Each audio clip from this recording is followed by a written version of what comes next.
In my work as a coach, I get all kinds of challenges that people bring to me. Sometimes people are worried that they're bringing me something that's weird, but the truth is, everybody's different. So there's no one thing that you do in coaching.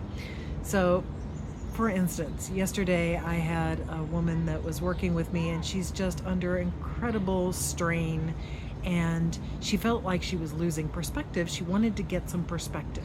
So I took her through a guided reflection to help her kind of zoom out, and I will do the same thing for you right now. If this is interesting to you, I'll just invite you to get comfortable in your chair or whatever you are seated or lying on, and feel free to close your eyes and just listen to the sound of my voice. Put your attention on your breath and just let go of everything else that you've been worried about. This will be over in just a few minutes, and you'll be able to pick it all back up again. But for just right now, just listen to the sound of my voice and feel what it's like to have a body. Feel your weight on the chair or the sofa, whatever you're on. Feel, or the weight of your feet on the floor. Just be aware of what it's like to have a body. And start to notice what's happening inside your own head in the pauses. Whenever I'm not speaking, are you listening to sounds and trying to figure out what they are? Are you wondering how long it's going to be quiet? Are you worried that this is going to be a waste of time? Just notice whatever comes up in your own thinking between the pauses.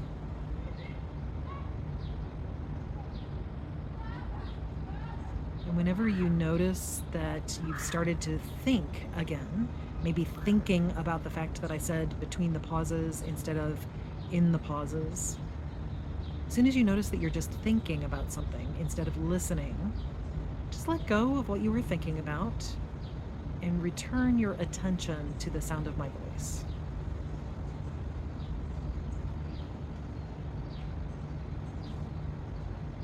Or whatever else you can hear. So you might have thought, how am I supposed to listen to the sound of her voice if she's not speaking? That's okay, that's just a thought. But you can listen to other ambient sounds, either sounds that are coming through the speaker or sounds that are in your own environment. Maybe you can hear somebody arguing, and it's easy to get caught up in what they're saying, what they're arguing about, what it feels like to hear somebody argue. All of that is just thinking. So when you notice yourself thinking, just let that go and return your awareness to the sounds. And so there's a difference between hearing the sounds and actually thinking about what you're hearing. It's like the difference between seeing the shape and color and texture of a chair and thinking, that is a chair, or that is an uncomfortable chair. And so as you're noticing your thinking, you're experiencing something that's called detachment. You are detaching from your thinking. And that is powerful. That gives you the capability of doing a lot. If you can't notice your own thinking, or if you believe that you're not thinking, then that means you don't yet have that self-awareness. And that's okay. It's just something to keep trying for. But if you can notice the thoughts and detach from them, then you're starting to create a little bit of space. Instead of identifying with the thoughts, you're identifying with the observation of the thoughts. And if you can do that, then you can start to look at yourself from outside of yourself, just using your imagination pretending that you are seeing yourself in your environment, sitting exactly where you're sitting, wearing exactly what you are wearing, and noticing yourself in context. You are in the room that you are in, and you can see that. You are surrounded by the objects or even the people that you are surrounded by. You're a person in an environment. And even that room, that space, those people are in an environment. Perhaps you are in a building, and that building is within a space. Perhaps it is an urban space or a suburban space or a rural space.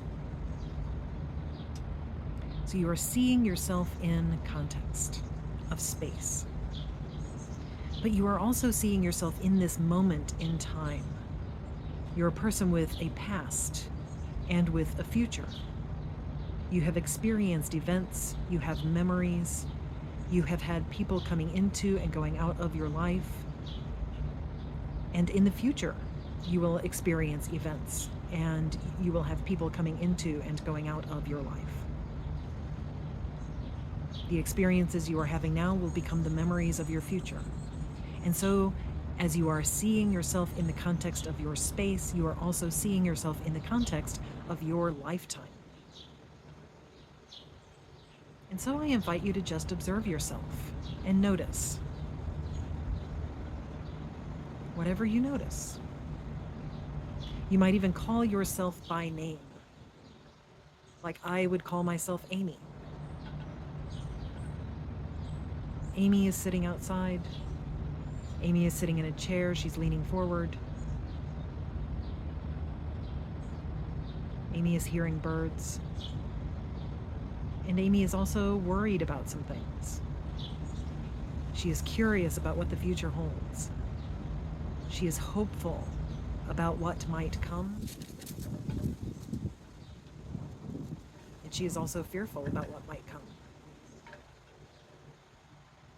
So I invite you to see yourself in the same way and even call yourself by name. And so as you observe yourself, what can you see now that was not so apparent to you before when you were stuck in the weeds? What do you want for yourself?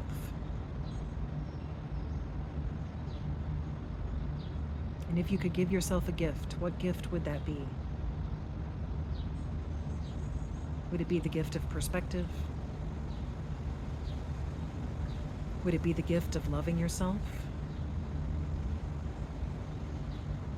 Would it be the gift of prioritizing yourself? Making sure you're getting enough sleep, water, exercise?